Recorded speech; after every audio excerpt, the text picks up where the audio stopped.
coverage. Let's get it on.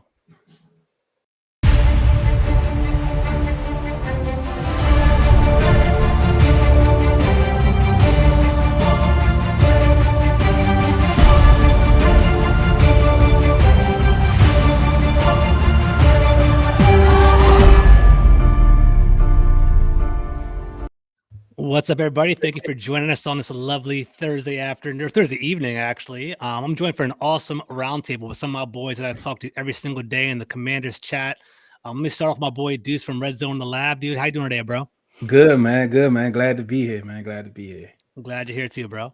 I'm pass it over to DT from Ins and Out with D. How you doing, D? Good, man. I'm so excited for this moment. Let's get it. Let's get it on, man. And last but not least, DH from Breaking Command Podcast. How you doing, bro? What's up, everybody? In the words of my man Akeem Jaffer, I am very happy to be here.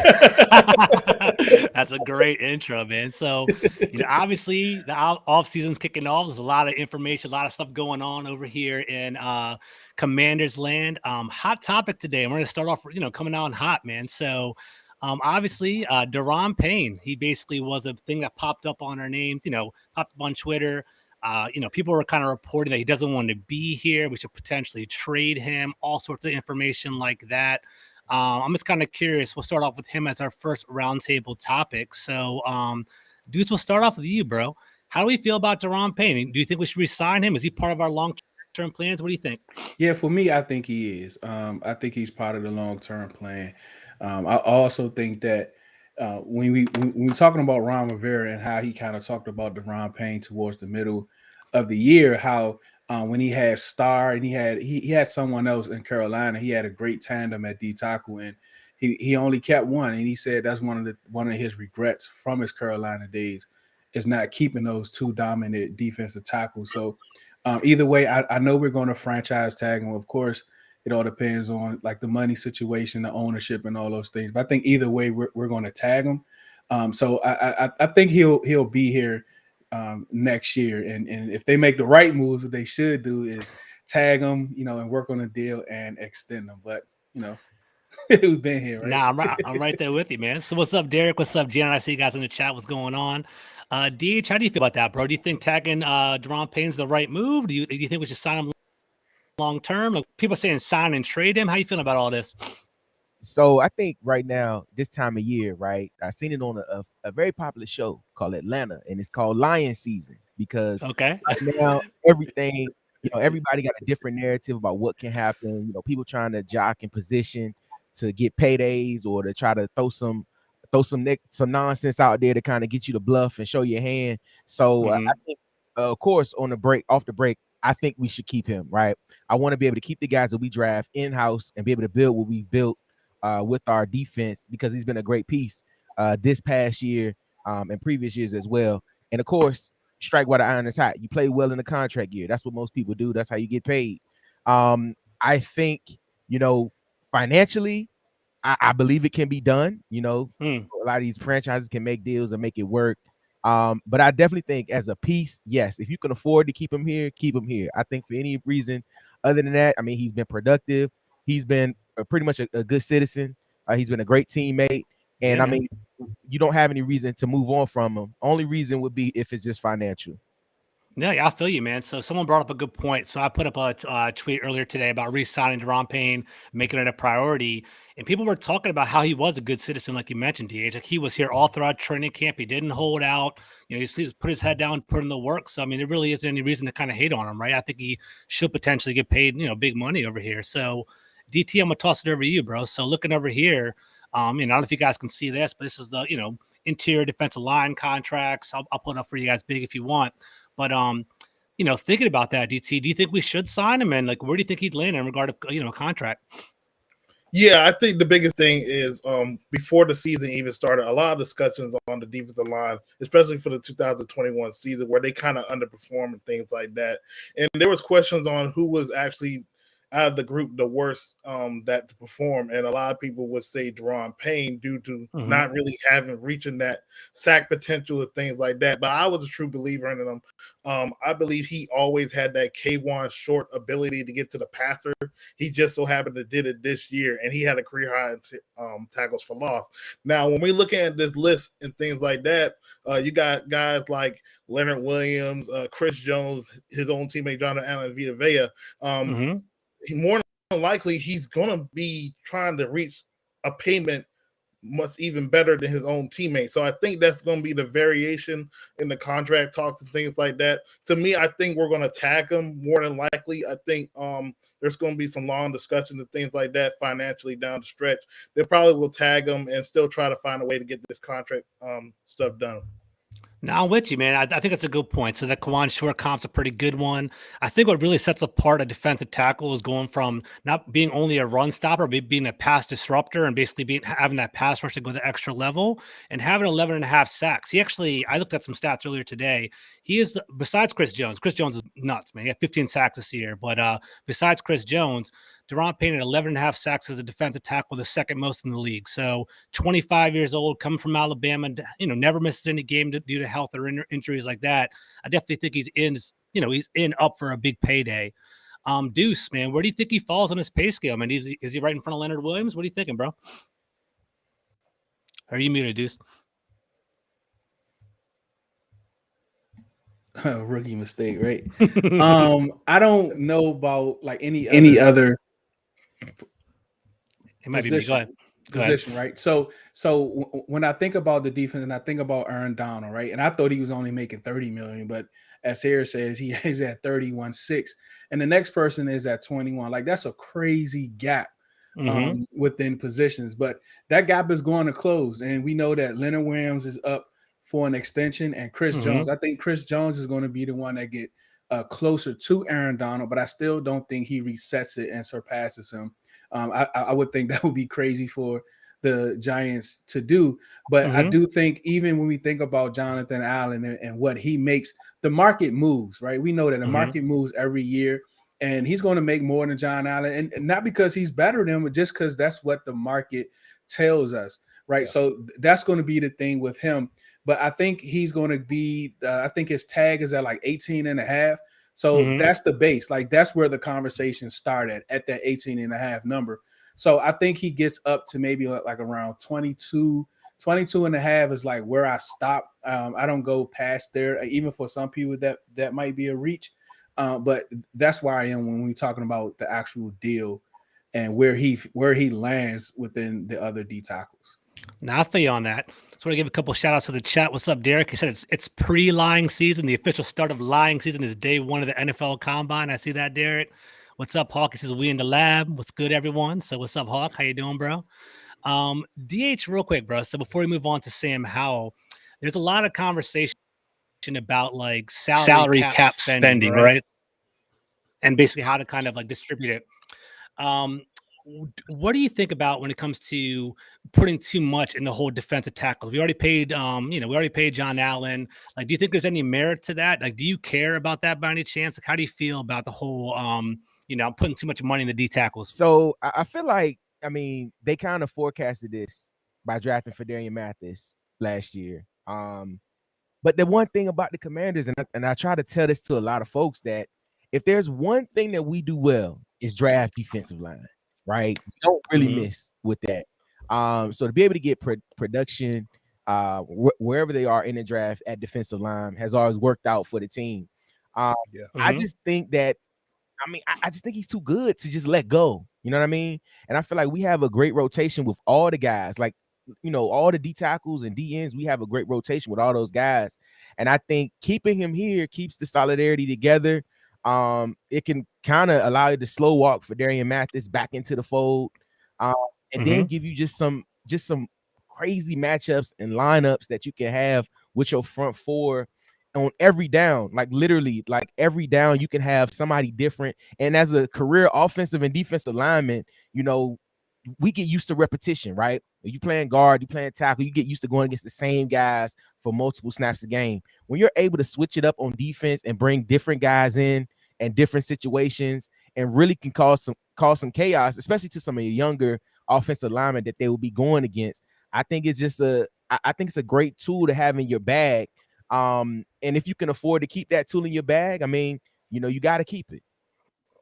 Now, I love that. That's a great perspective, right? So that I didn't really even consider that. So I love that perspective, DH, is keeping the defensive line fresh, right? You can have Daron Payne, Jonathan Allen. You can definitely rotate them in. Fadarian Mathis definitely is another added component. We didn't even talk about, adding him as a 5-2, as a zero tech, putting him right on top of the center, having that, that whole run defense set up right there. So I like that, man. If the strength of our defense is the front, and, it's that interior line, the defensive line, just keep building that up. And, with a rookie quarterback, we could potentially continue to, build around him is what I really want to go with there. Last question, UT, before we go to Howell. Does having Phil Mathis basically affect you at any point in regard to keeping Payne, or you don't really worry about that? Well, at first I thought about it. I really saw it when we drafted him as the insurance guy in case Daron didn't live up to the expectations in the season. Mm-hmm. But the injury came in and Daron even balled out. But I also think now that if we potentially bring Daron Payne back, just think about the defensive line right now. You'll have a Chase Young healthy. You'll have Jonathan Allen and Daron Payne back together with Montez Sweat. But then you're looking at your backup defensive line. I think this might be just as good as the guys up there, man. I mean, look at it. James Smith-Williams, a 7th-round pick. He has played very good. You have Casey Toohill. He just getting around. And you still got Shaka Tony out there. Still a young guy with some speed to himself. And just think about this, too. You got Fadarian Mathis, and you also picked up John Widgway, 2 rookies on rookie deals, and replaced Tim Settle and John Ioannidis. And I really felt like we did not miss a beat when we had those 2 guys, because them 2 guys in the draft, they were like 2 and 3 in the draft in terms of their technique and how they played the game. We actually did better this year, in my opinion, right? John Allen and Daron Payne had a career year, so I definitely think it's a step up. All right, so let's kind of pivot a little bit. I want to give a shout out to the chat real quick. My boy, I Love Weed, one of the best names on YouTube. He's my Cowboys follower. He's always on here. He's always hyping me up. He said the Commodes need a coach. Ron, not it, just like my guy KM. So he's hating on Ron, so can't really hate on that. Let's take a look over here. Steven from our chat, re-sign Payne. I'm all about that too. I agree with you. And then I Love Weed one more time. He says, we handed you Ridgeway. So, I mean, thank you for that. I appreciate that. Good looking out, man. I think it's a good addition for us over here.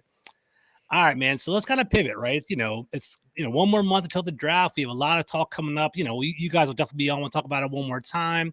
But Sam Howell, right? So it was funny. I listened to the John Kime podcast. DH is a fan. I can tell right now. Basically... So, I was thinking about it, listening to John Kime's podcast, and, Jordan Reed, who I respect a lot. I think he actually is a very intelligent and awesome scout. He had an honest assessment on Sam Howell. This is what his opinion was. Some people say that he wasn't necessarily prepared for the podcast. He wasn't on his A game. I don't know if y'all agree with that or not. But Deuce, we'll start off with you. We haven't heard from you in a while. This was the tweet that I put out, and I'll read it out loud. Jordan Reed said, I view Sam Howell as a QB2 in the 18 to 22 range. His ceiling would be QB 15 to 20. Think Andy Dalton in his prime. I don't see him reaching Dak level. How do you feel about that? Is that an insult to him, Deuce? Do you think that's a fair assessment? How do you feel about all that? Like, anytime we're comparing players, and one of the things we were talking about yesterday is comparing players based on body type. Like, don't tell me he fits this mold because the body types is the same. I need more context. Like, I need talent. I need skill. I need to know what that matches, because like Sam Howell could match someone that's like 6'4". They have the same arm talent, this, and that. Don't just say because he's built the same, that's who we're going to compare him to. Like, that's a pet peeve of mine. But also when you're saying someone is not going to be something, someone is not going to get here or get there. Well, give me something where you believe that a player that they will match up to. Like you're saying, he's not going to get to Dak level, but did you believe that Dak was going to get to Dak level when he was drafted? Right? Like, let's have that conversation. Like, before Dak got here, he was at a place. What was your assessment on Dak? Because I think, like, we just get this thing wrong so many times when we're talking about rookie quarterbacks, what they can do, what they can't do, where they draft their 1st round, 5th round, 7th round, and we compare them to this person. Like, let's see what they can do on the field and assess their NFL talent. You can assess college talent, right? You can do that. You can take what you know and you can apply to what you believe they will be. There's no problem in that. We do that all the time. But don't just tell me someone cannot get to a place based off one game, because I can say, well, I think he's going to be great next year based on just what we saw in the field, and I get ridiculed for that, or I will get ridiculed for that. So on the flip side, I can ridicule you for saying he's not going to be good from what you saw on the field. So I think when we talking about, comparing players and doing it, like, we have to kind of wait and see about what they can do. But what we do know, what we seen him on the field that last game and what he did in college. And what he did in college was magnificent. We all know the story. And, I'm not going to talk too much about it because, that's DH guy. And he probably, he has this, this whole silhouette about him, about Sam Howell, man. So, yeah, but that's how I feel. Like, I respect Jordan Reed too, but it's all context. Quotes is kind of, for me, I need to just listen, and I don't like quotes. I love that breakdown. That's a great breakdown, bro. 100%. I think it's fair, right? So just to recap what you said, you can't necessarily look at body types. You can't necessarily look at projections because you don't really know how the player is going to learn and excel at the pro level, right? So, it's going to be a weird comp moving forward, but Brock Purdy, right? He's actually having a great time right now. He's on a 6-7 game winning streak. He shouldn't be the standard, but, he was Mr. Irrelevant, but now he's actually playing pretty well out in the league, right? So it's going to be pretty interesting. A lot of front office. He messed up a lot of front office over there. 100%. Evaluations, 100%. Man. We're actually going to pivot to DH in a second. I want to give a shout out to the chat. I love what over here. So Janet's a good people in the chat. She says, Uncle Sam's going to collect your taxes. Uncle Sam's the best nickname in sports. I love that right there. Darren's getting on DT. He says DT got that school vice principal posture, spitting facts. I like that. That's good looking over there. Derek says he's trolling, of course. Let's take a look. Janice says that's an insult. She agrees with you, Deuce. She said that's an insult.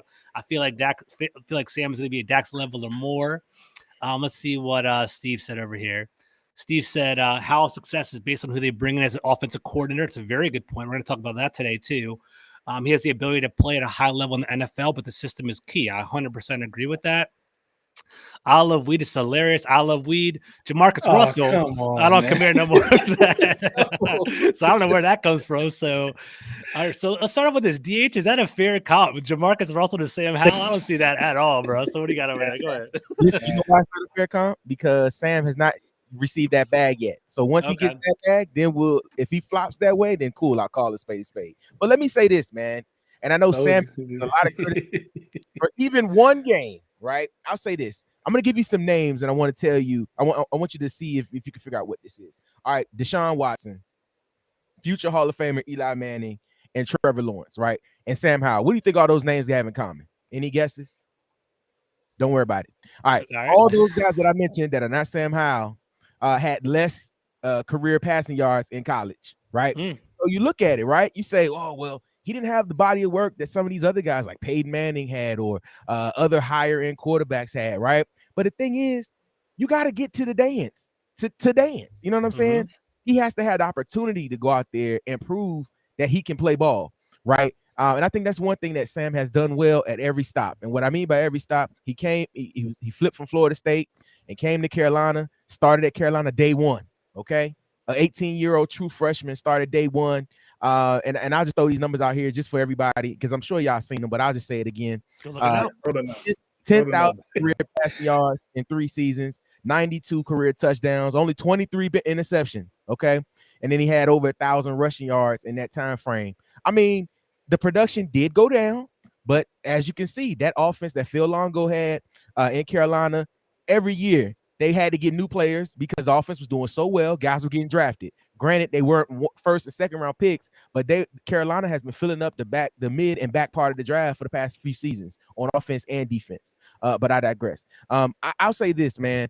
I want Sam Howell to get the opportunity, not because he's my quarterback, not because I've seen every throw, but because I feel as though this is the formula that the team can use to get themselves in a better situation than they've been in the past, right? I agree. We've swung for the fences and tried to get big name quarterbacks. We've tried to get reclamation projects. But a lot of times, if I can use a baseball reference, sometimes you got to play small ball. Sometimes you got to hit a single. Sometimes you got to get around the bag so you can score, right? And you're in a position right now where you have a 5th round pick that's dirt cheap for you right now. A guy that was the year before would have won the 1st round, but you got him dirt cheap right now. You build around him, let him play out his deal, because you won't have to even discuss money for at least another 2. Come on, man. So I'm just saying, we've tried everything else. Why this? Why? Because unless, and I said this on Deuce's show yesterday, unless it's Lamar, unless it's Patrick Mahomes, unless it's my man from Buffalo, unless it's like guys like that, you're not getting them guys.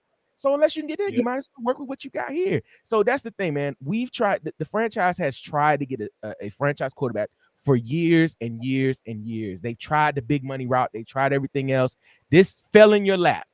Take this, build on it, because I believe even if that comparison is correct, a 18th ranked quarterback with our defense and the skill positions that we have can get you knee deep in the playoffs, which is what Brock Purdy is doing this year, because he's not doing anything special, ladies and gentlemen.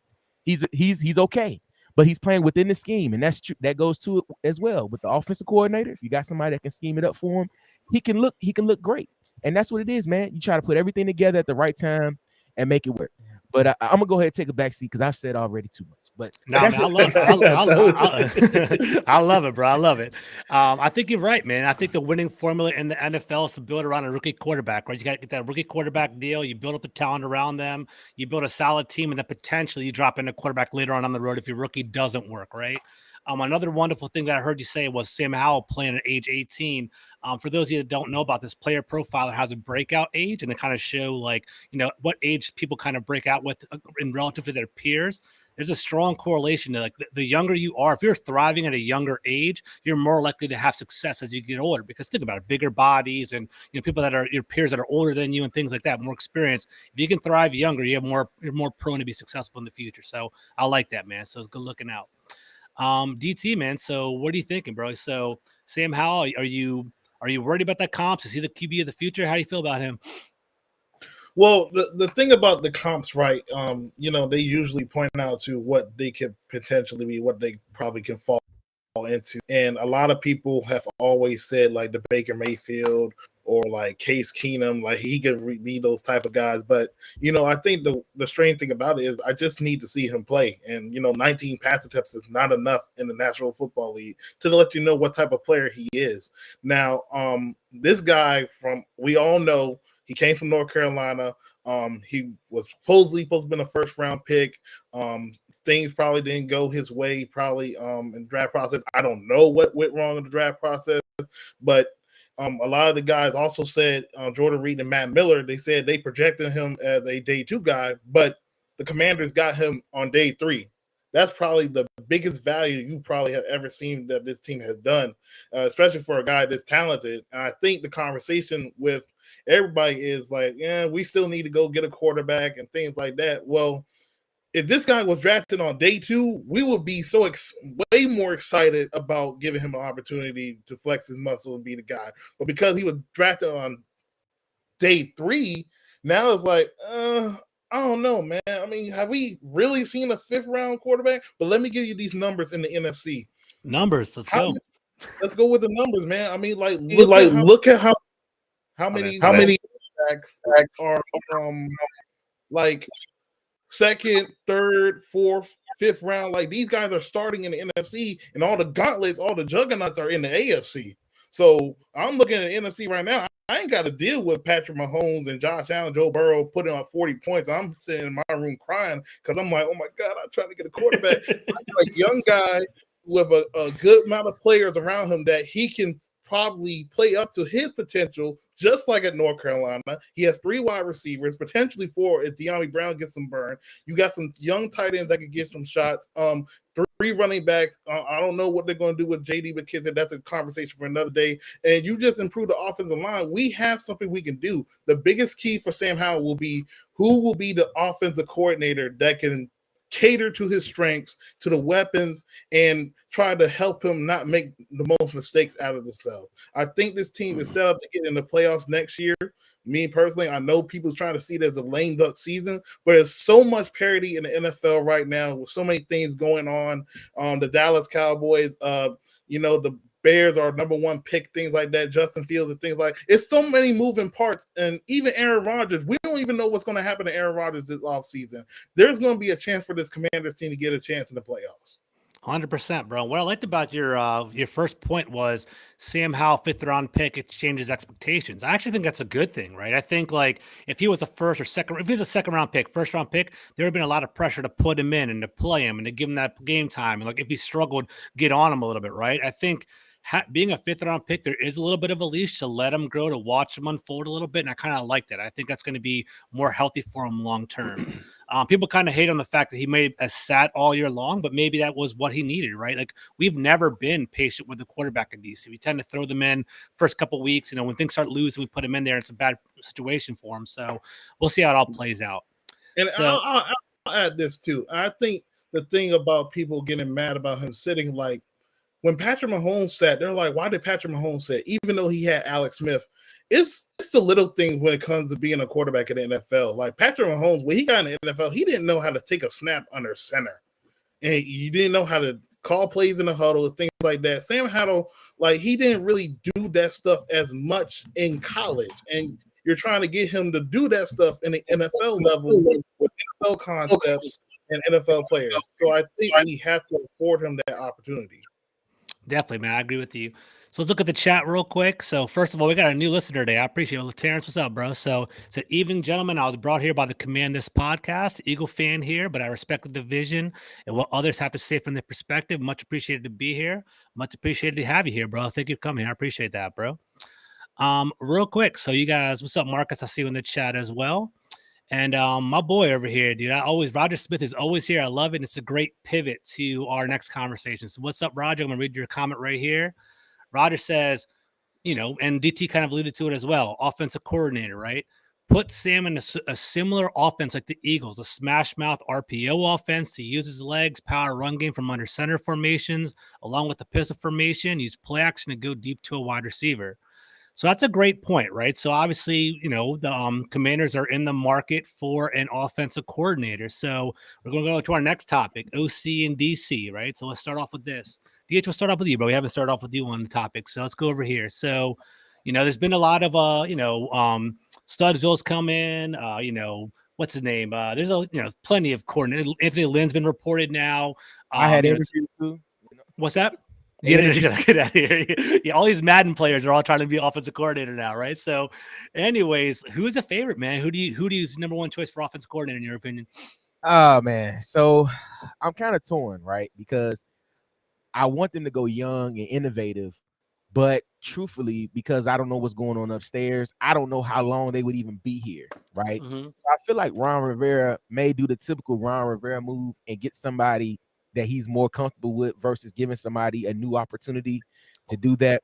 I did hear Studesville name floating around, but he has a familiar relationship with Ron already. Really, truth be told, honestly, whoever's here, just as long as they have a better play calling scheme than Scott Turner. Yeah, like and I'm not even joking. Like I'm so serious about it because I feel like anybody, if they can call plays better than what Scott did and really focus on the weapons that you have, I feel like we'll be fine with anybody. And truly, if Ron and them are saying that we want Sam to start and Sam to be the guy, whoever it is, whether they're here for 1 year or 10 years, they need to be able to cultivate Sam's abilities and really put him in the best position to win because you're going to be attached to him. You're going to be attached to him because let's say Sam comes out next year and balls out, right? And like DT said, let's say we're built and we make the playoffs and we go, into the second round of playoffs. That OC may not be here anyway because they like, yo, you was able to take him. You might be the quarterback whisperer. Like, we don't know, right? So I think you could throw any name out there as long as they're team first and really going to focus on getting all our guys in the right position to make the best plays and to cultivate some of these relationships and this growth with the team. I'm all for it. So you're open. OCX, whoever you put in there, I don't care. Just OCX. Just go in the red zone. Whoever. The one thing that was interesting to me, and I've been peeping it over the past couple of weeks, is that as it's funny, right? Everyone's kind of nice to Scott Turner when he's here, and once he's getting fired, all the players start coming out, kind of saying little whispers here or there, right? What I found pretty interesting is when they were criticizing Scott Turner, they were saying that he wasn't a good teacher, right? He wasn't a good instructor. He wasn't good at getting his concepts out. I think that's very important for Sam Howell. I think he needs to learn these concepts, learn the NFL game. I want consistency, right? I've been watching Washington for over 30 years, guys. It's like, Justin Campbell, Patrick Ramsey. They're getting offensive coordinators. You flipping them over and over again. They're not getting stability, and they're getting, their brain becomes mush. They need some consistency. And I actually read somewhere recently that like the best way that a quarterback can thrive is like year 3 in a system. Like after they're there for 3 years, they finally get it. It makes sense there. So I am hoping for that for Sam Howell. I think he needs that consistency. DT, who do you like, bro? Who's the OC that's in your favor right now? Consensus wise, it has been Thomas Brown for the past couple of weeks. I like the energy he brings and things like that, but I don't think they will go that route. I feel like this team is a lot of pressure this year, especially when new ownership lurking around the building and things like that. I think they're going to go with a veteran route. And if I'm looking at a veteran and obviously a guy with ties to Ron Rivera and the Andy Reid tree, I think Pat Shermer makes the most sense. And I think for him being a quarterback whisperer, working with a lot of quarterbacks and things like that, I think this one stint, it really intrigues me. He was in Philadelphia under Chip Kelly. He helped Nick Foles produce and had one of the craziest seasons in NFL history, 27-2 touchdowns. Now, I'm not saying how going to get those type of numbers, but I think him understanding that Nick Foles had spread concepts that he loved when he was at Arizona, I think that fits what Sam Howell does. Getting the ball out of his hands quick with the wide receivers. It's still a modernized West Coast spread for Sam Howell. I think when you heard rhythm offense from Jordan Reed on the podcast with John Kahn, first thing that screamed in my head was West Coast. And there's a lot of guys that run that West Coast. I know Studfield's run it, but I think Pat Shermer, we have seen his track record with the quarterbacks with Case Keenum, even Daniel Jones. I think that's a good fit for Sam Howell at his youth. He's only like 22 right now. I think that's a good guy to help him develop. Yeah, I agree. He's kind of a corporate. He can Case Keenum. He actually was the spearhead that get Case Keenum to the NFC Championship with the Vikings. He has nothing comparable to that. Since then, he's been a good coach in regard to that. I think he also helped out with Teddy Bridgewater and developed him there as well. So there's definitely some Pat Shermer momentum there. Seeing some comments in the chat. Derek, this is an inside joke in our chat over here. Please don't say Roman is what Derek said over there. What's up, Derek? I'm gonna throw it over to Deuce in a second.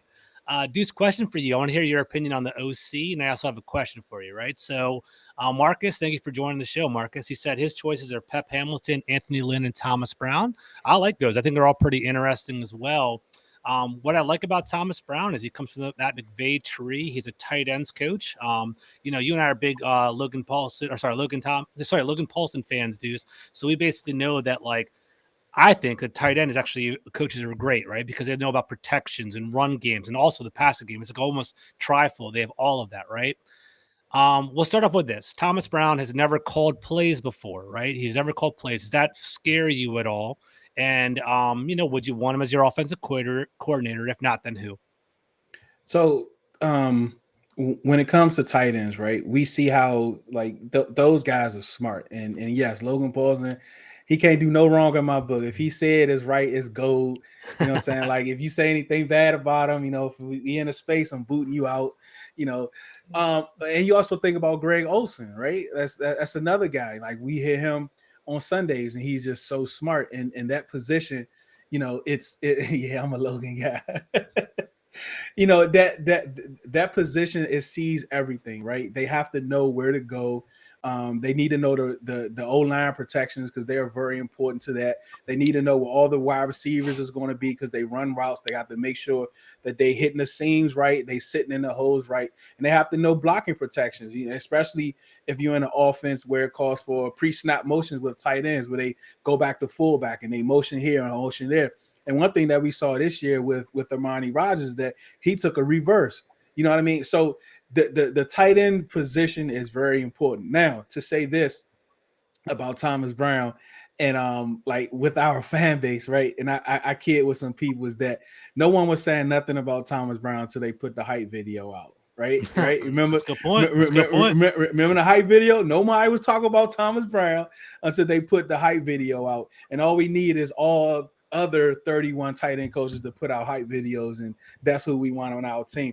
But actually look at his body of work, and his body of work is very impressive. No, he has not called plays, but he has been in the room. But one thing that we have to talk about Thomas Brown, which I don't think anyone brought up, is that they have an OC job open too, and he has not been interviewed for it.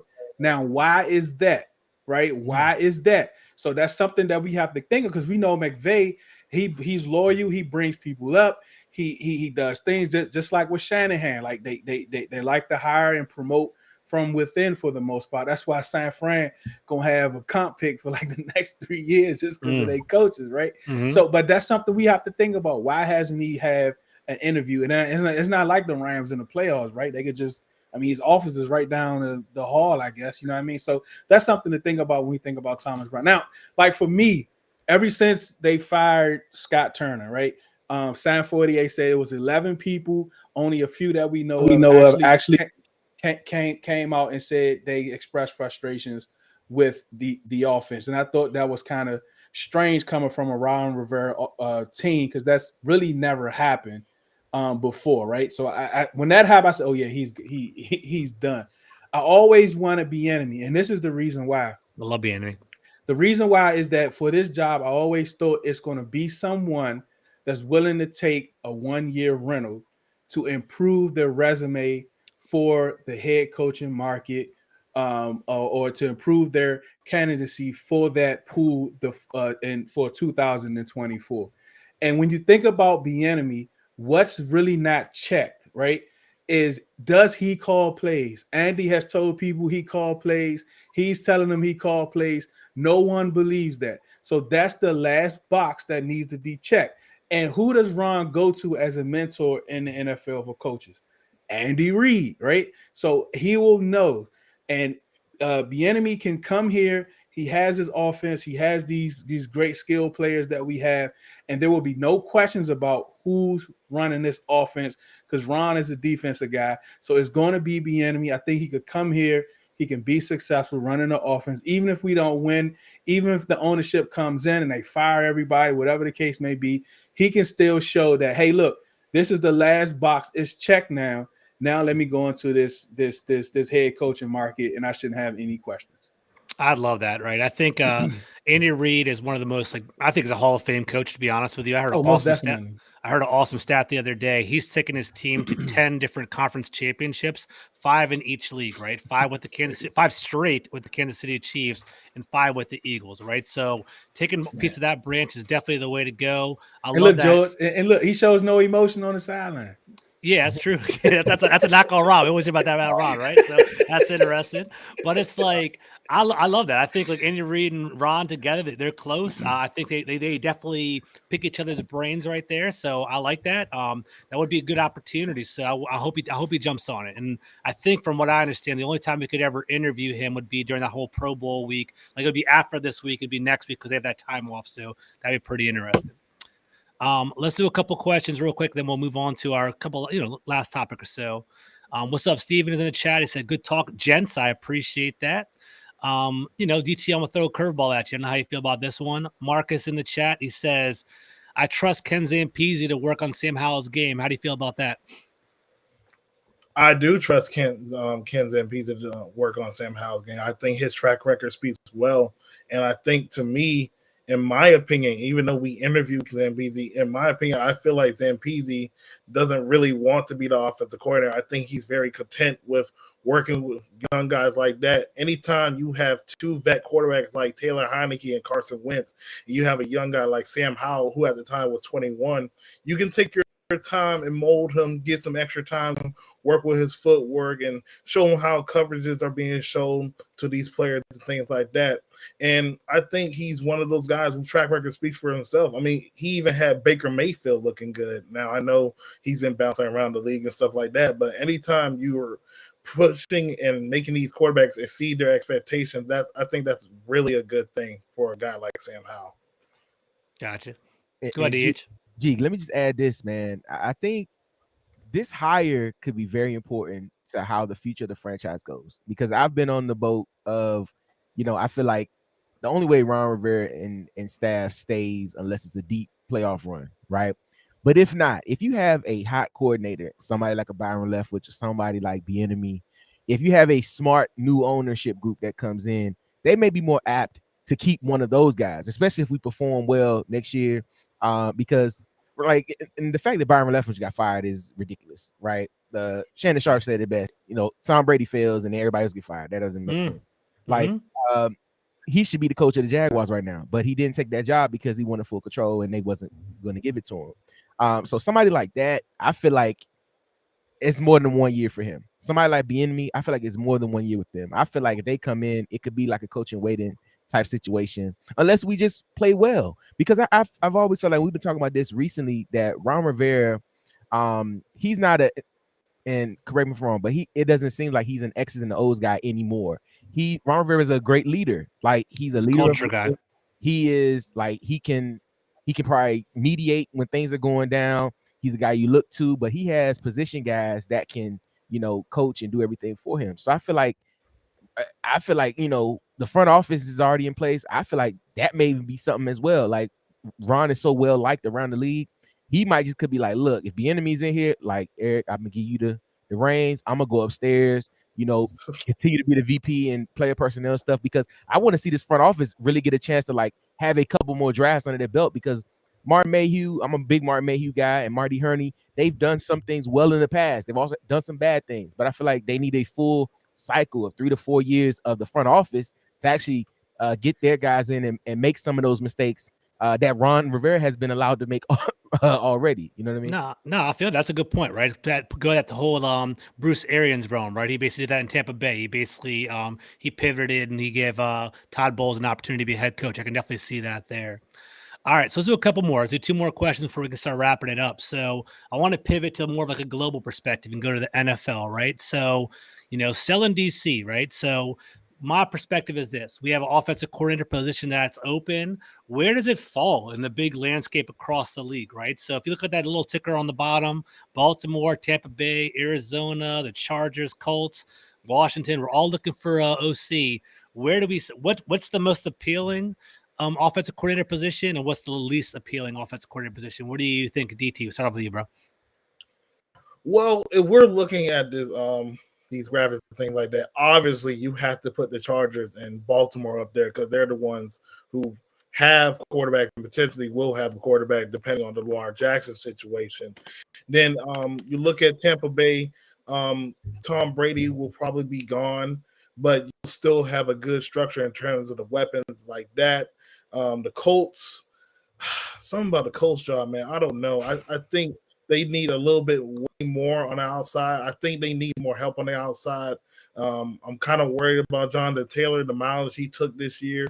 And Arizona, Kyler Murray injury is huge. You're going to have to get a bridge guy that can help stable the ship. And I think Washington is somewhere around probably 4 or 5-ish. I mean, I think we're not that far off. I think offensive line and quarterback play and offensive coordinator, those are the 3 marriage points that has hurt our season why we didn't get to the playoffs. So I would put us around 4 or 5. All right, that's pretty interesting. I agree with you there. Up to the Command This podcast, Phil, Dev, Steve, what's up, guys? How you doing? Thank you for dialing in. I appreciate that.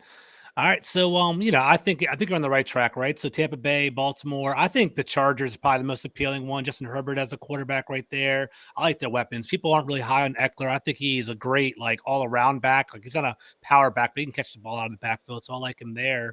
I'll pull up the graphic again. Deuce, what are you thinking, man? Where does Washington land on the offensive coordinator like spectrum right here?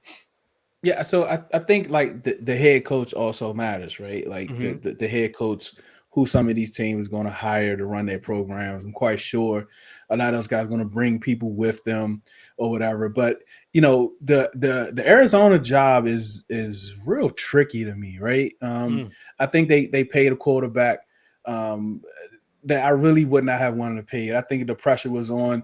I think they used it. Well, what else do we have? What else can we get? It's so hard to find a franchise quarterback. And when you get close to it, you don't have to pay.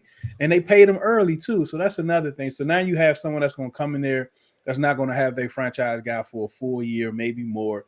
If the rumors are true about his work ethic, he probably come back 20, 25 pounds heavier. But that's a different story. But like the Chargers, for instance, I think when you're looking at the Chargers, I think that's also a rental job, to be honest. Yeah, Staley was real close to being fired. And I Mhm. believe that's what Payton wanted. I think that's the real job that Payton wanted. Yeah. And I don't think Payton, I don't think he chooses a team this cycle. I think he waits another year. But that job I look at as also a rental. The same with Baltimore, the same with Tampa Bay. Like all these teams that have head coaches in place that fired their offensive coordinator are really possible rental jobs. So I think that puts us in a better, fair playing field when we talk about trying to bring in I would say like the more innovative or the coaches that have the better resumes, you know, the top candidates. I think this put us in a level playing field when you're looking at those jobs like that. So for me, I have us up there, you know, and just like what DH said about Ron Rivera, you know, possibly moving up. I just think Ron Rivera, the GM and the coach, when they're together, when they're talking together, they are bad. They're really just bad. I think Ron the GM is better. I think Ron the coach is not good, but when they're together, they're both just bad. But appealing, I think we're up there, man. I really do, because I think we're on a level playing field. Because I think most of those jobs you look at it as 1 year rentals. And that might be why it's taking so long to actually fill these positions. They got fired for a reason, right? Obviously, that they did something wrong, right? And on top of that, They got fired. And then on top of that, you know, we have some good skill position players. You know, we have Jahan Dotson. You know, I can't wait to see him year 2 and having a full 17 games right there. Terry McLaurin, we know he's a beast. Curtis Samuel, Brian Robinson, a full season. It'll be interesting to see that out. So before I throw it over to DH, let me kind of look at the chat real quick. Our boy Steve in the chat, he says Baltimore LA Chargers jobs are the most interesting. Derek says Washington is 3 or 4, depending on how you feel about Indy. I think Indy's kind of a mess right now. I think there's a lot going on over there. I mean, George, even Baltimore, like what's going to happen with Lamar, right? If they tag Lamar and if Lamar's playing chess, they tag him, he go have that surgery. We're going to be right back here next year, right? So like even that job, like what happens with Lamar? Because if he's not playing, then that job is not so, you know, intriguing anymore. I'm with you. Our boy, and I don't want no success to come to the coast, but that's a different story. Yeah, I kind of feel the same way. I got the little vibe with me too. I feel you, bro. All right, so Terrence, one of our new listeners, he said definitely a few pieces away. Talking about the Commanders, I do believe that the franchise will adapt to whomever is the new owner, which I hope we have. To see what you guys have, get the players you need, and work off of that. If it fails, start over fresh. I agree with that. Let me pull up Roger. Roger's my boy. Roger says, I want all of them gone. Ron, both the Martys, the whole staff, and the front office. Ron isn't a good evaluator of talent. They're too slow to adjust. They are a day late and $1 short. Okay. All right. Roger's not pulling any punches at all. Steven, our boy in the chat, facts, Roger's chat. Facts. He's all hyping up Roger over here. And that's then nasty, Mayo. That is nasty work right there. All right. Nasty, and then over Mayo. here. And then he says, some might see this as a suicide mission, joining over the Commanders. All right, DH, real quick, bro. How do you feel, man? So what do you think is the most appealing job, least appealing job? So if you look at every team you put on the graphic, right, Mm-hmm. there's either instability at the head coaching position or the quarterback position, right? Mm-hmm. And I feel like out of all those positions, we may be in the driver's seat because they're telling you Sam Howell's a quarterback, and we know that at least they might let Ron Rivera finish his full contract, which would be this season and the following season.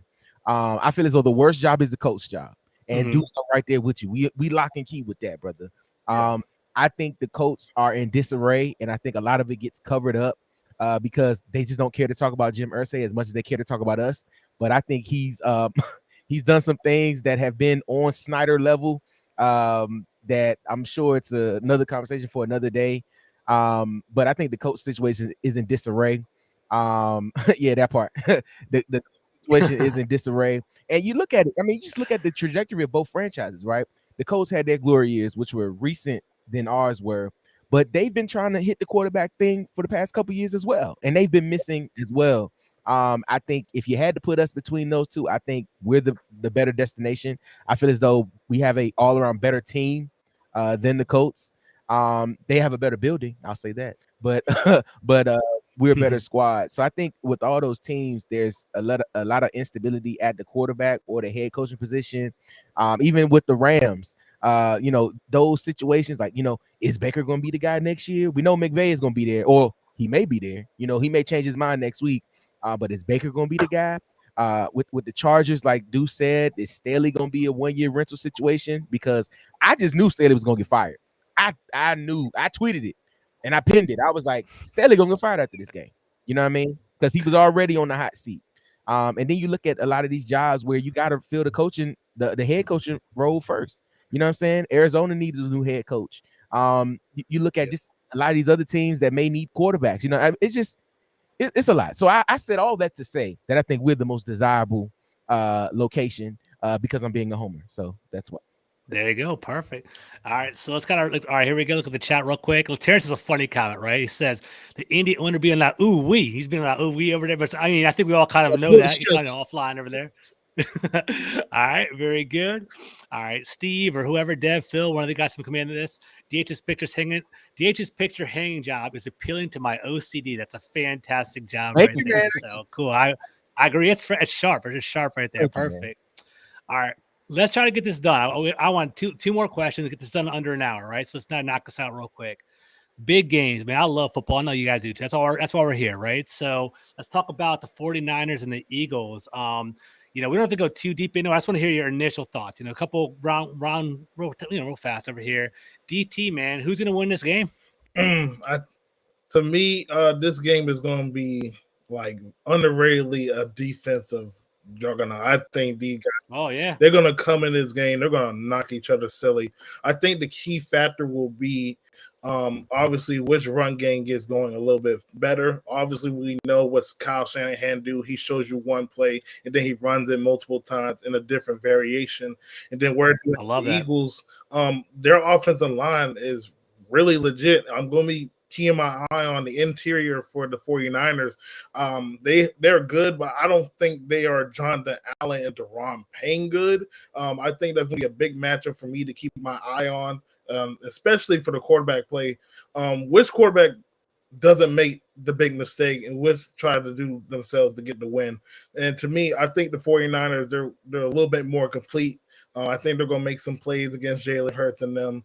And I got the game 26-20. Okay. And so the Eagles are going to win 26-20. What you said, right? The 49ers will win 26. 49ers. All right. Interesting. Okay. All right. Deuce, what are you thinking, bro?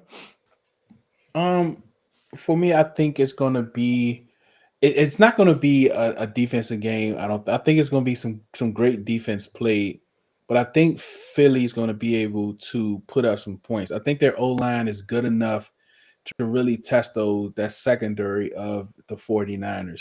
The one thing that I caution Philly is to really pay attention to their RPOs and Hurts running the football. I think they need to really game plan for that. I think they need to put him on some type of restrictions during the RPOs, because one thing the 49ers linebackers, they are fast and they hit as well as they safeties.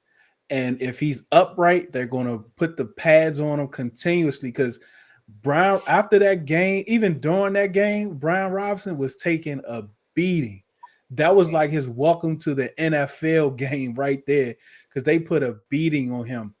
They were doing things like laying on him, like putting shoulder pads on him right before he hit the ground. I mean, they did that and that was game plan.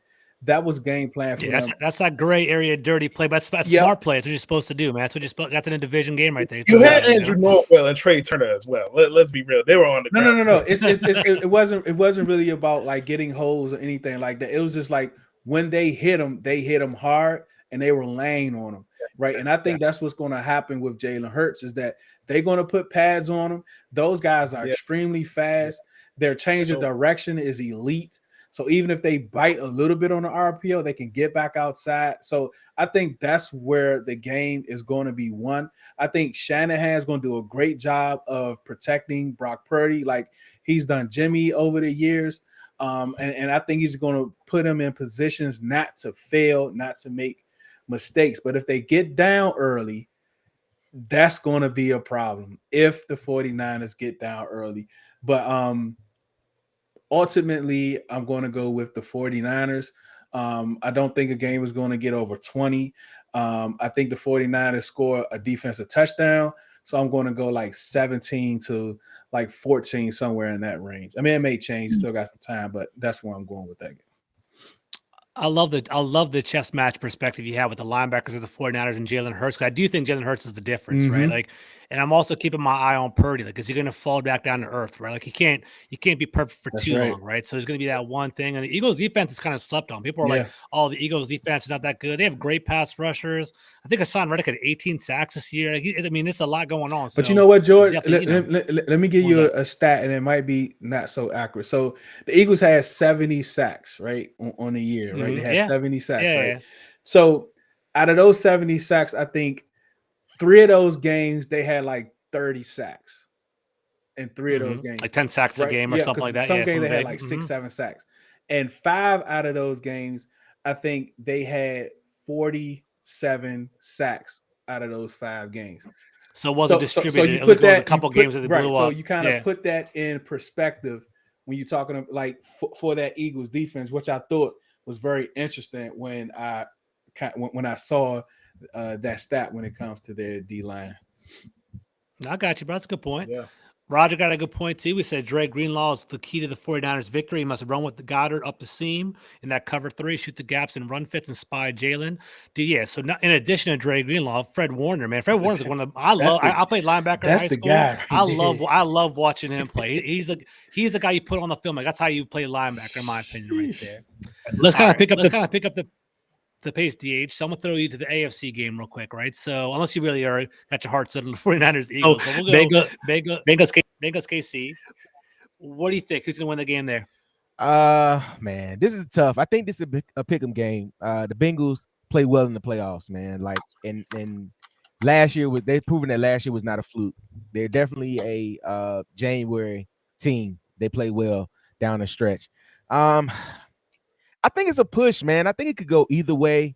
I think I might take the Bengals, man. I don't know how hurt Mahomes is. I think if they're able to get to him and attack him a little bit, they may be able to frustrate him a little bit. And those magical throws he may not be able to make because he may not have his mobility. So I think the Bengals may get it, man. They sound real confident. They've been talking a lot of cash this week. And I mean, I just think it may be the Bengals' turn to run it back. And I'll say this real quick. They're only giving 2.5 for that 49ers Eagles game, so I think that's a close one too. My lock, I got a parlay. It's George Kittle to score twice and Boston Scott to score twice. Okay, lock that in at 41,977 odds. $10 to get your 4K. Lock it in. Why not? Roll the dice, right? Ain't gonna hurt, right? All right, so looking over here, over here it says the Eagles can't stop the run for real. Oh, that's a different one. Sorry about that. LaTerrence basically said 27-17 the Bengals. That's what he says over here. We'll finish it off on DT. Last question, right? So I'm gonna ask you about KC and the Bengals. The Bengals are very confident. I don't know if you guys heard the whole talk going on today. Burrowhead Stadium, they're 3-0 and all that. Do you believe in the hype? Do you think the Bengals are going to win? How do you feel, DT? Obviously, we all know the world's going to be looking at Patrick Mahomes' ankle. I think it's kind of crazy that Joe Burrow and them boys been having Mahomes' number, man. But I'm just going to say this. If Patrick Mahomes find a way to beat that Bengals team on one leg, just pencil him in as one of the greatest to ever do it, man. But ultimately, I just think this Bengals team is way different. They're a little bit better. I'm going to have to go with the Bengals 34-27. All right, good looking.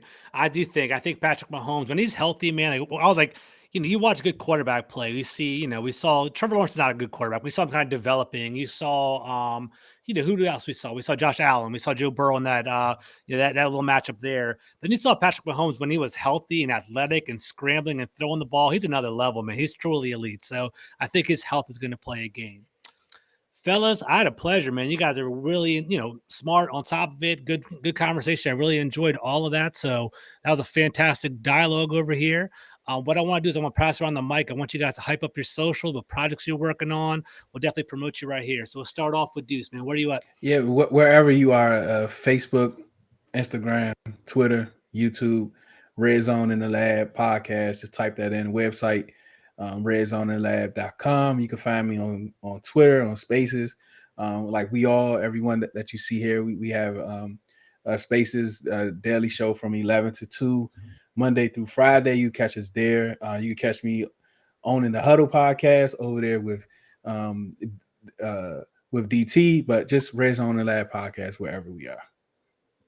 Good looking, man. Appreciate that, Deuce. And definitely check out those spaces. It's some funny stuff, man. They basically, I was reluctant to get into spaces for very, very long, but Deuce keeps on urging me to go. And actually, it's good talking there. I love going in there. All right, DH, man, plug your stuff, man. What are you up to? Hey, everybody. Appreciate y'all for coming through and tuning in with the boys. I had a great time, G. Of course, y'all can catch me everywhere at D&D Football Podcast. We're Breaking Command. It's a bunch of episodes there, but me and my guy, D. Mitty, shout out to him for tuning in. Where we just talk Commander stuff. We're gonna have a lot of stuff coming up for the draft as well, some college talk, and all that. And then if you want to take a break from sports and you want to get to the comedy and the voiceover stuff, come on over to Instagram, holla at me. It's D Will on the mic, man. A lot of fun things happening there. So pull up on me, man. But yeah, I appreciate you for having me, G. Of course, that was a blast, man. DT, what's up, bro? Yeah, man. Appreciate it being on the show. You guys can follow my Instagram, ins and out with D_podcast. You can also follow me on Twitter at D Cleveland Jr. and at Darius Ricks. That's my podcast page. And on my podcast, man, I talk all NFL. I talk all the ins and out with a lot of players and things like that. Going to be starting interviewing some local guys who are doing the NFL draft. I got a friend that I went to school with from Old Dominion. He just declared a couple months ago. I'm getting ready to hit them up, some HBCU guys, show some HBCU love on the channel, things like that. And I'm going to have a bunch of guys up there. We're just going to talk about the offseason and what's going to happen. That's awesome, man. I appreciate that. And good stuff. Definitely give him a follow. And guys, if you see on the bottom right here, I have all the hints for people that are on the show. Fantastic content. Guys, I'm George Carmi from Full Press Coverage. I write for fullpresscoverage.com. I'm the managing editor of Full Press Commanders. I also host the Command the Mic podcast on YouTube. Definitely give me a follow. I'm trying to grow that up a little bit. So thank you guys for listening. I had a blast tonight. Have a great rest of the night. Peace out.